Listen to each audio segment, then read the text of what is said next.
arrêter aujourd'hui, c'est important. C'est important parce que ça pourrait compromettre la sécurité de tous les gens qui sont dans la manifestation aujourd'hui, des passants, et je dois dire que le message qui est porté par le collectif opposé par la brutalité policière est un message important. Le travail, c'est un travail quotidien, puis le fait que ça dégénère, ça aussi, ça pourrait nuire. Sur ce, je vous demanderai de respecter tout le monde qui est dans la manifestation aujourd'hui, ainsi que les passants.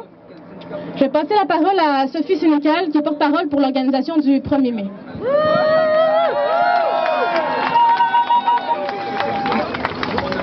La répression, elle se vit au quotidien. La répression, comme l'a souligné l'autre porte-parole, c'est du profilage social, c'est du profilage racial, mais c'est aussi du profilage et de la répression politique. On l'a vu aujourd'hui. Qu'est-ce qui se passe? Les cochons, ils nous empêchent de venir à manif en fermant le métro.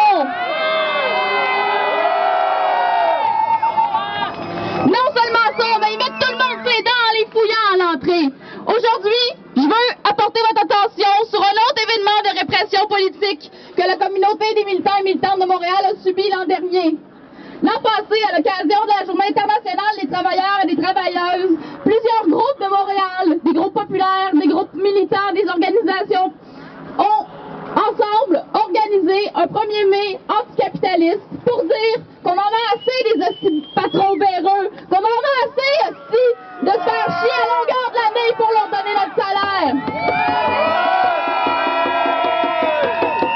La manifestation était géniale. Il y avait des gens de tout acabit, des enfants, des personnes âgées, des personnes de groupes populaires qui ensemble marchaient pour dire qu'on veut mettre fin au capitalisme. Tout se passait très bien, jusqu'à temps que les flics ont rentré dans le tas sans aucune raison. Qu'est-ce qu'ils ont fait cette journée-là?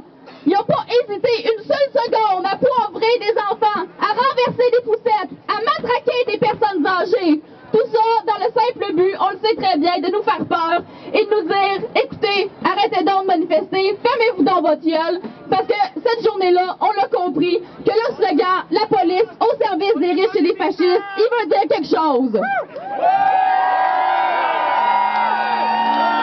Mais aujourd'hui, si je suis venue vous parler, c'est pour